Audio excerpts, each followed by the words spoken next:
Hello lovely people, welcome back to my channel.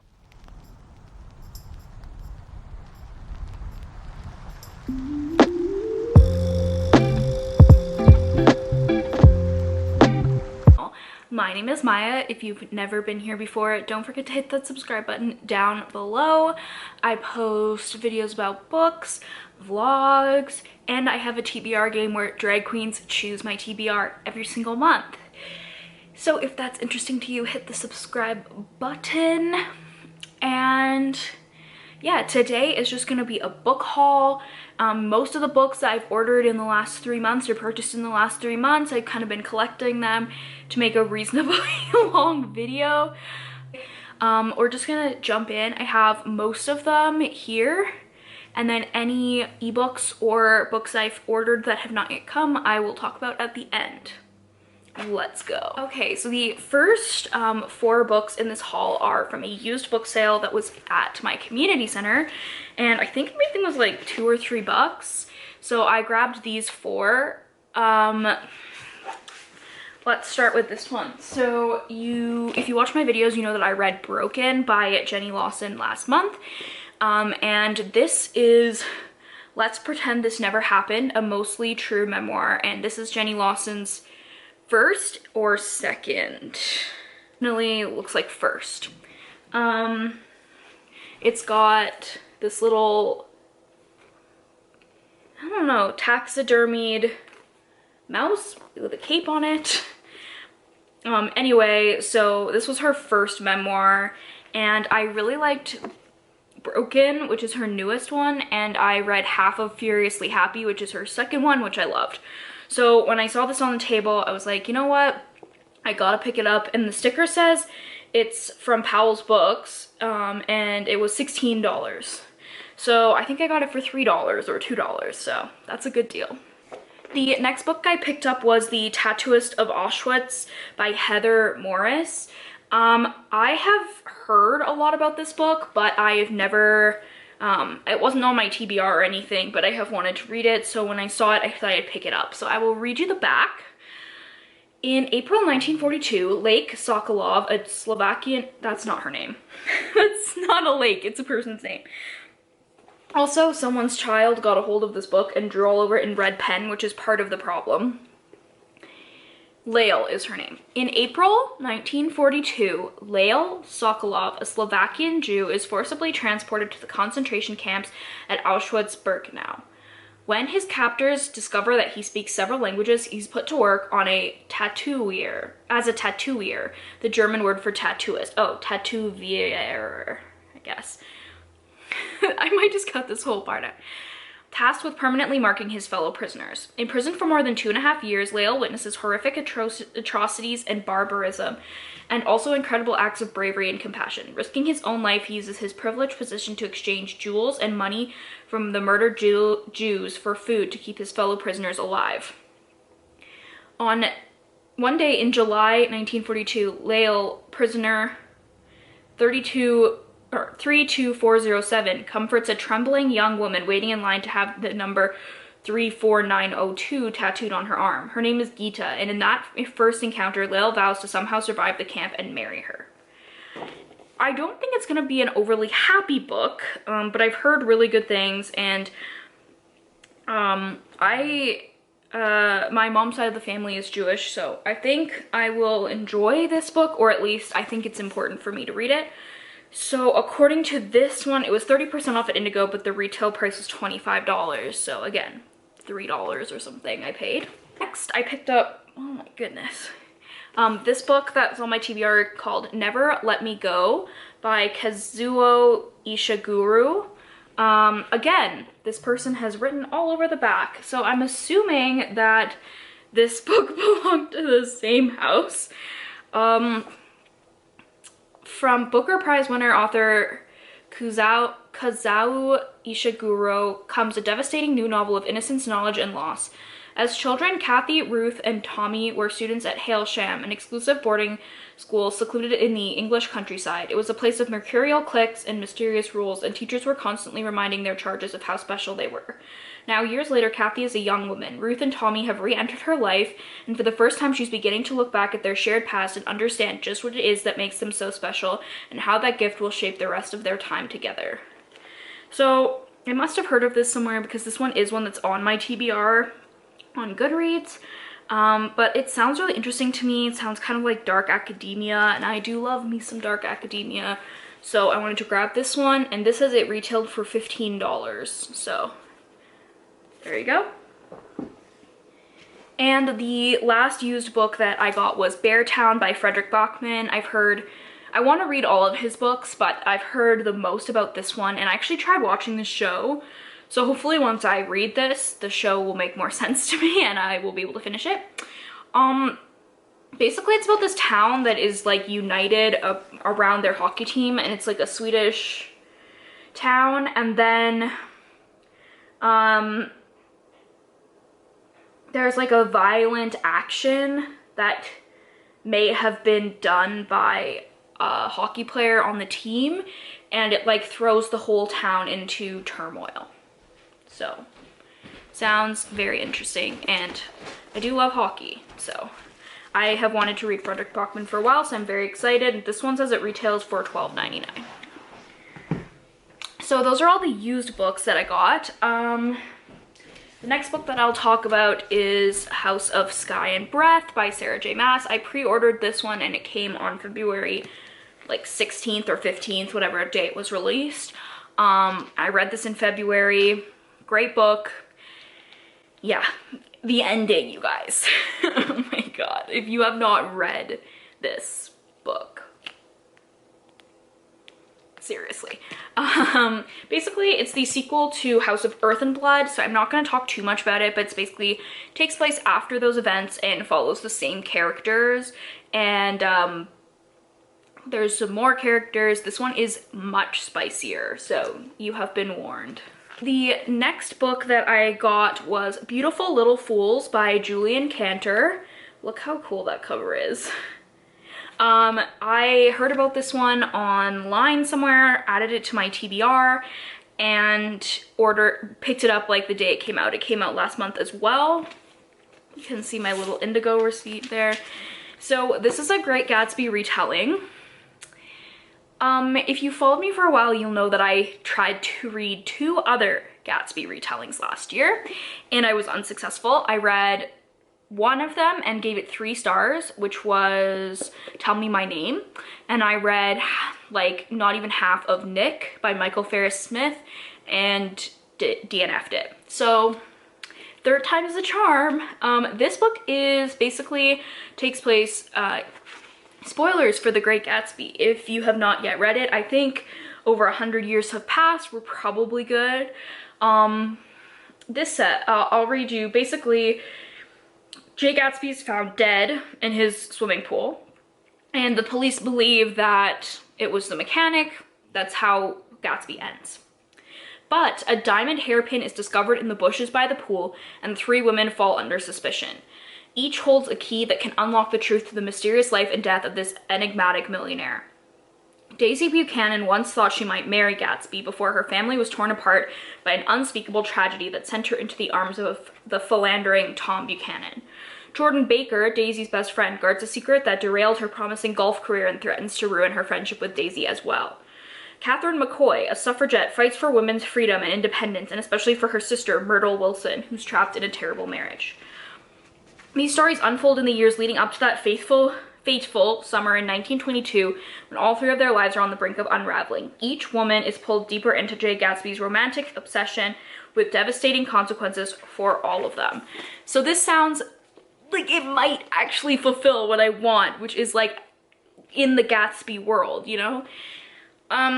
So I believe that the title is in reference to a quote that Daisy says, which is basically that she hopes that her daughter will grow up to be a fool, because that's the best thing a girl can be, a beautiful little fool. So I'm just really excited for this, and now I'm sad that I didn't put it on my TBR for this month, but in April we'll get to this. Then I went to Chapters in the hopes of buying one book, and I left with 3. So I'll talk about those. So, whoops. All of my TBR cards just fell out of this book. Okay, so the first book, this is the book I went to pick up, and this is called Something to Talk About by Meryl Wilsner.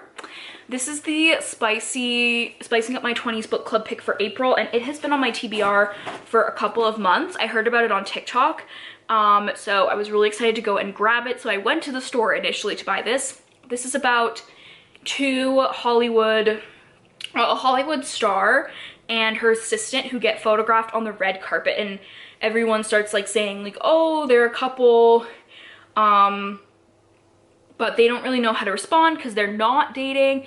But then they kind of start to realize, like, should they be dating? Like, are they actually good for each other? And yeah, but is acting on the spark between them worth fanning the gossip flames? I'm just really excited because I love a good lesbian romance, so I'm really excited to read this, and I love like the Hollywood setting. So this is on my TBR for February, and March is March! And I will be reading it this month. While I was there, I saw 2 other books that I had to pick up because they were on sale. So the first one that I picked up was The Power of Regret by Daniel H. Pink.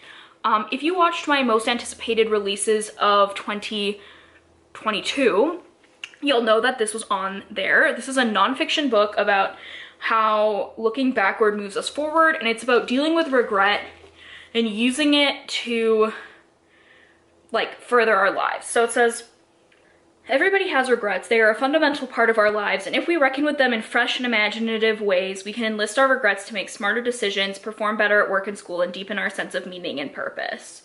Using the largest sampling of American attitudes about regret ever conducted, as well as his own World Regret Survey, which has collected regrets from more than 16,000 people in 105 countries, he identifies the 4 core regrets that people most have. These 4 regrets operate as a photographic negative of good life, but understanding what people regret most, we can understand what they value most. So one of the things that always comes up for me when I'm making a decision or when I'm thinking about my life is like, am I gonna regret this? Because yeah, I think everyone holds a ton of regrets. And so I was really interested to hear about this book because I would like to, if I stop worrying about what I'm regretting, I would make so many different choices. So I want to read this and hear what he has to say, and I think it'd be really cool to hear what people regret most in their lives also. So this book retails for $37 and it was on sale for $25, and I think Canadian book prices, like, don't even get me started, but I think for a book this size, the fact that it retails for $37 is completely unreasonable. So I picked it up for $25, which I still think is expensive, but hopefully I'll get to this in April as well. And the other book I picked up on that trip was The Ark by Tori Henwood Hohen. I think I mentioned this in my TBR video because it was one of my choices that I was picking between for the month, but I did not choose it. Essentially, it's about this woman who is like really sure about everything in her life. She's really good at everything in her life except dating. And then she joins The Ark, which is supposed to be this like flawless dating app. And she meets this guy, and then they start like trying to figure out if they are really made for each other or if the app doesn't work or what. So this was really on my mind because we were reading a nonfiction about dating last month for book club, and it sounded really interesting, and just the cover alone, like, gorgeous cover. So this was 30% off. Again, retails for $37. So I picked it up because it was 30% off. The last physical book that I bought in the last few months, I picked it up last week at Walmart, and it is The Lost Apothecary by Sarah Penner. So as you can see, it was 20% off of $22.99. So I thought I'd look at all the shelves at Walmart because they usually have some good deals on new releases, and I didn't want any of the new releases, but I came across this one and it's been on my TBR for a while. First of all, the cover, again, is just stunning. And basically the plot of this is that you follow 2 timelines. In the first timeline, you follow Nella, who sells well-disguised potions to use against oppressive men in women's lives. And then 200 years later, a historian is running from her own demons when she discovers a clue to London's long unsolved Apothecary murders. So then her timeline collides with Nella and another person in that world's timeline. So that sounds super cool. One really funny thing is that there are recipes in the back of this book, and it's like a book about poison, and I'm just kind of like, am I gonna kill a man? For legal reasons, that is a joke. It is entirely a joke. It looks like the recipes are for like things they talk about with like coffee, burgers, and like essential oils and stuff. Okay, no poisons. Anyway, I picked this up last week and I'm really excited to read it soon. I've heard good things. Now we're gonna talk about the books that I bought online or or that I've ordered, because Chapters was having a sale yesterday, so my mom and I went in and ordered together, because if you spent $100, you got 25% off your order. So I just made a list here. So the first book that I got is The Devil Wears Tartan by Katya Rose. So Katya Rose is like a new favorite author of mine. I love her. I'm just pulling up Goodreads here so I can tell you the synopses of these books. But this is her book that is about to be released in the end of March. And so I got an advanced copy. Let me see if it's on here. Okay. So the book I read by her before, which is not in this because I actually bought it, or I got it on Kindle Unlimited, so I don't technically own it, but that is Catch and Cradle by Katya Rose. This one, some couples are a match made in heaven. Moira and Kenzie are convinced the only place they're a match is in hell. Raised as the shining prodigies of warring Highland dance schools, Highland Dance is the location of this. How freaking cool. The two grew up with blaring bagpipes as the backing track for a feud that took them all the way to the World Championships. Moira could never keep Kenzie's icy glares from getting under her skin, and Kenzie could never hold back an eye roll as she watched the crowds fawn over her rival's happy-go-lucky charm. Starting college has forced both women to hang up their kilts, but when their local Highland Dance Association announces a scholarship for a life-changing amount of money, they find themselves back on stage for one last season. The stakes are higher than ever, but between shooting daggers at each other's backs and insults at each other's faces, their eyes begin lingering, their hearts begin pounding, and the sparks begin to build into a fire neither of them can control. I'm so excited. I love enemies to lovers. I love the way that she writes her books, and this Highland dance thing is just so unique. I'm really excited. I'm hoping to get to it this month before it comes out. The next book that I got, which I bought right when it came out, and then there's been a bit of controversy around it. So the book is The Night and Its Moon by Piper CJ. So I found Piper on TikTok.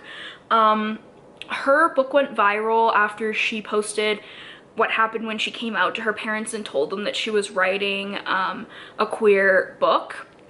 So her parents basically disowned her, and she started making TikToks about it. So when her book came out, I got it right away because I wanted to support her. And then there was some controversy about some Google Reads reviews. I don't know the whole story, but I did purchase this before that even happened, so I wanted to mention it here. So this is a fantasy series about two girls. Farley is just an orphanage. At least that's what the church would have the people believe. But beautiful orphans Knox and Fae-touched Maas know better. They are commodities for sale, available for purchase by the highest bidder. So when the madam of a notorious brothel in a far-off city offers a king's ransom to purchase Maas, Knox ends up taking her place, while Maas is drawn away to the mountains, the home of mysterious assassins. Even as they take up new lives and identities, Knox and Maas never forget one thing. They will stop at nothing to reunite. But the threat of war looms overhead, and the two are inevitably swept into a conflict between human and fae, magic and mundane. With strange new alliances, untested powers, and a bond that neither time nor distance could possibly break, the fate of their realms lies in the hands of two orphans and the love they hold for one another. So I think it sounds good. I was gonna read it last month when it came out, but it's about 500 pages, and I knew that I was going to be tackling House of Sky and Breath, and so there was no way I could get to it. So I purchased it. It's on the TBR, but after the conflict and stuff that happened, I'm not as hyped necessarily as I was before. The next book is Fix Her Up by, God, what's her name? Tessa Bailey. So Tessa Bailey wrote a book I read last year that I didn't really like, which was Window Shopping, but she's known for a lot of books, so I'm willing to give her another try. I heard about this book on TikTok because apparently it's very steamy, so when it was on sale on Kindle I bought it. But it's basically about this family who owns a renovation business, but the girl wants to run like an event company, it looks like, but hasn't been on a date for a long time, so she proposes a scheme that to pretend to date a contractor, but surprise, it's not really fake. So I love fake dating, and I'm really excited for this one, and I've heard it's steamy. The series is called Hot and Hammered, so I don't know, but I have some friends who read it and they enjoyed it.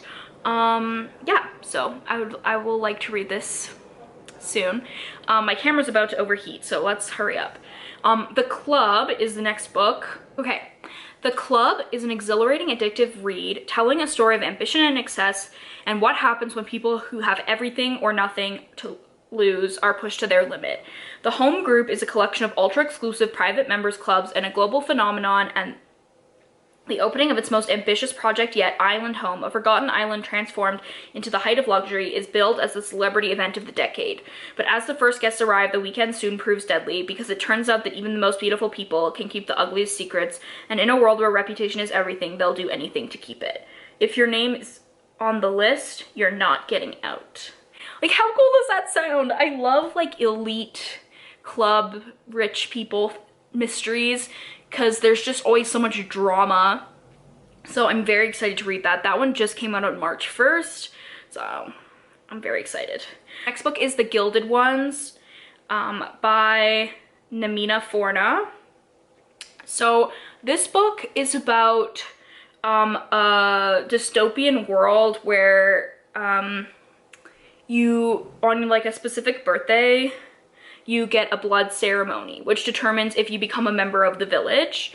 So if you have red blood, you are a normal member of society, but if you have gold blood, it's like a big deal. It's kind of like Divergent. Anyway, on the day of the ceremony, the main character's blood runs gold, the color of impurity, and she knows she will face a consequence worse than death. But a mysterious woman comes to her with a choice: stay in the village and submit to her fate, or leave to fight for the emperor in an army of girls just like her. So I think that sounds really cool. I'm really interested in the whole like society divided by like what color their blood is. It's a very interesting commentary on racism. So I am really excited to read this. I believe it's a YA novel. It won a Goodreads Choice Awards last year. 2 years ago, 2020. Yeah, it's a young adult fantasy, so I'm excited. I think that'll be really cool. And the last book I got was Last Night at the Telegraph Club by Melinda Lowe. It's been on my TBR for a long time. I really want to read this. So it's basically set in Chinatown in San Francisco during the Red Scare. So 17-year-old Lily can't remember exactly when the question took root, but the answer was in full bloom the moment she and Kathleen Miller walked under the flashing neon sign of a lesbian bar called the Telegraph Club. America in 1954 is not a safe place for two girls to fall in love, especially not in Chinatown. Red Scare paranoia threatens everyone, including Chinese Americans like Lily. With deportation looming over her father, despite his hard-won citizenship, Lily and Kath risk everything to let their love see the light of day. So I think this sounds so interesting. I love historical fiction. that time period of the Red Scare is one of the time periods that I would 100% study if I went on to do more education in history. So I think I'm really gonna enjoy this book. Clearly there's a lot of queer representation in these books, so we like that. And yeah, I'm really excited for that. I'm so excited for all of these. I feel like that's what I've said like over and over again. I just love buying books. I love it. So yeah, those are the books I have right now. That is my like first quarter haul, although I know I'll be pre-ordering some because like almost every book I want to read comes out between like the end of March and the end of April, and like half of them come out on my birthday because my birthday is a Tuesday and that's like the new release days. So my bank account might not be happy, but I will be. So I hope you guys enjoyed this type of video. Let me know if you want me to do more in the future and like keep stockpiling books to do a haul, or if you'd rather just see the books I purchased like on my Instagram stories, can do that also. And I hope you have a great rest of your day. Comment down below what the most recent book is that you purchased or that you acquired in some way. My camera overheated, so anyway, Katya Rose, thank you for my first ever ARC. I'm so excited that I got an advanced reader copy of her next book. So be sure to look for that. Like, this isn't sponsored or anything, but be sure to look for that book when it comes out at the end of the month. Don't forget to follow me down below on like Instagram, Goodreads, Twitter, all those good things. And give this video a thumbs up if you enjoyed it. And I'll see you all in the next one. Bye!